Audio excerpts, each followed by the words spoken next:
The area now known as Atlanta, Louisiana, was originally inhabited by Native American tribes, including the Caddo and Choctaw peoples, who used the region's pine forests and waterways for hunting and trade. European exploration began in the 18th century with French and Spanish influences, but permanent settlement emerged in the early 19th century. Atlanta was officially established in 1867 as a sawmill town in Wynne Parish, named possibly after Atlanta, Georgia, or a local resident's hometown. Its location along the Kansas City Southern Railroad spurred initial growth through timber harvesting, which dominated the local economy, timber boom and economic foundation. Late 19th, early 20th century. The post-Civil War era saw Atlanta thrive as a lumber center, with mills processing vast longleaf pine forests. By the 1890s, the town had sawmills, a post office, established 1880, and basic infrastructure. The railroad connected it to markets in New Orleans and beyond, attracting workers and leading to a population peak around 1,000 by 1900.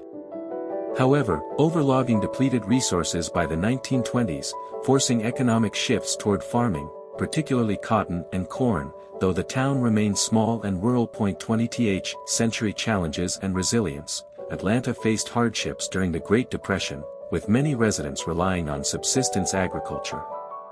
World War II brought temporary jobs in nearby defense industries, but post-war decline in timber and rail transport led to stagnation.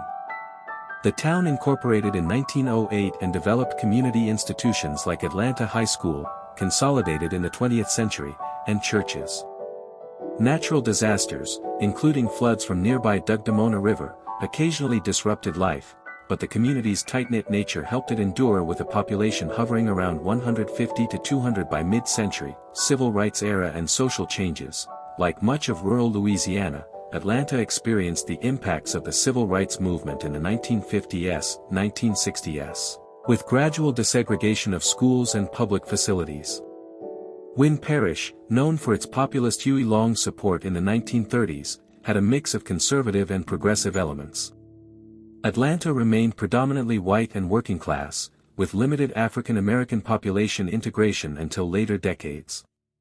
The oil and gas boom in northern Louisiana during the 1970s, 1980s provided some employment spillover, helping stabilize the local economy without dramatic growth. Modern era and small-town identity. Late 20th to 21st century. Today, Atlanta is an unincorporated community, village status since 1977, with about 150 residents. Focused on education, small businesses, and outdoor recreation in the Kisatchie National Forest nearby. It hosts annual events like the Atlanta Rabbit Festival, celebrating local culture. Infrastructure improvements, such as highways, have connected it better to Winfield, the parish seat, but it retains a quiet, historic charm with landmarks like old mill sites and cemeteries. Challenges include rural depopulation and hurricanes, e.g., effects from Laura in 2020, yet it preserves its heritage through community efforts.